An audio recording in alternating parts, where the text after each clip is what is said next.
తెలంగాణ ముఖ్యమంత్రి రేవంత్ రెడ్డి గారికి నమస్కారం. సార్, మీ మాట అయినా నేను మొన్న యాసంగి నా పొలంలో సన్నోట్లు వేసిన మీరు బోనస్ ఇస్తారని. ఆ సన్నోట్లు వేస్తే నా భూమి సహకరణక చాలా వరకు నేను నష్టపోయినా, పంట సరిగ్గా వండలేదు.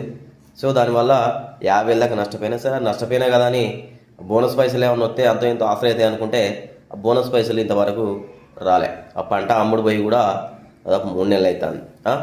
మరి బోనస్ పైసలు ఎందుకు ఇవ్వలే? మీ మాట నేను నా పొలంలో సన్నోట్లు పెడితే ఎండాకాలం పంట సన్నోట్లు పెడితే పండుతుందో పండదు అనుకుంటా డౌట్ లేకుండా ఎంత పండితే మా రేవంత్ రెడ్డి అన్న బోనస్ ఎత్తారు అని మేము అనుకుంటే కొందరికి వేసిళ్ళు, మీరు కొందరికి వేయలే.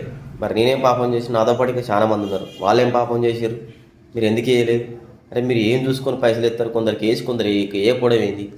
ఇలాంటి మీరు శాతగానే హామీలు ఎందుకు ఇస్తారు? నేను ఒక జర్నలిస్ట్గా కాదు, ఒక రైతుగా అడుగుతున్నాను. నేను కూడా ఒక రైతునే, నాకు ఇద్దరికి దాదా పొలం ఉంది.